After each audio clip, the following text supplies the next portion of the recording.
Everyone. এয়া মানুহজনে খাহী মাংস লৈ আহিছে, ঠাণ্ডা বতৰ। ইয়াত লৈছোঁ আদা নহৰু আৰু কেঁচা জলকীয়া। এতিয়া মই পিচিম বোলে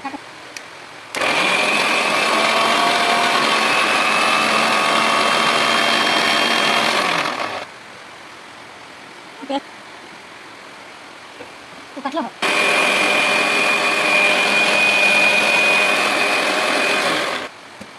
মোৰ পেষ্ট ৰেডি।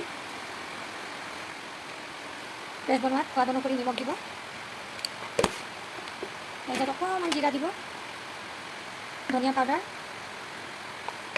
আৰু কালাৰৰ কাৰণে অকণমান কাশ্মীৰী ৰেড চিলি পাউডাৰ, অকণমান ৰং গুড়া। পিঁয়াজ কাটি থৈছোঁ মই, আলু পিঁয়াজ দুইটা কাটি মেলি ৰেডি কৰি থৈছিলোঁ। গৰম হ'ল, তেল দিওঁ, অকণমান আলুকেইটা ফ্ৰাই কৰি লওঁ, অকণমান ৰং গুড়া দিলোঁ, নিমখ দিলোঁ। মই আলু বেছি দিয়া নাই, আলু ৰঙা হৈ আহিছে। মোৰ আলু ফ্ৰাই হৈয়ে গ'ল। আলু ফ্ৰাই কৰা তেলটোতে পিঁয়াজ দি দিলোঁ। পিঁয়াজ অকণমান ৰঙা হ'ব।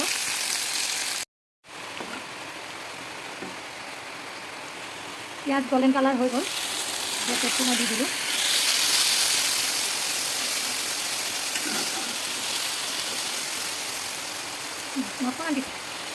অকণমান পিছত আপোনালোকক দেখুৱাই। মোৰ মছলা ভজা হৈয়ে গ'ল। এয়া পিঁয়াজ আৰু মাংস মই দিলোঁ। মই খাহী মাংসত কেঁচা পিঁয়াজ ওপৰে দি দিওঁ, ভাল পাওঁ। এতিয়া মই ভাজিম পূৰা। এয়া কেঁচা পিঁয়াজ আৰু মাংসটো মই এতিয়া পূৰা ভাজি আছোঁ। ভাজি এটা কালাৰ হৈ আহিব, ধুনীয়া গোন্ধ এটা আহি আছে। মোৰ মাংস ৰেডি হৈয়ে আহিছে, আলু সিজিছে। ইফালে ভাত বহাই দিছোঁ।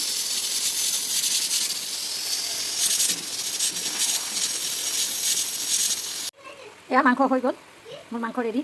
কালাৰ কেনেকুৱা হৈছে কমেণ্টত জনাব। বাই বাই, এতিয়ালৈ আহিছোঁ।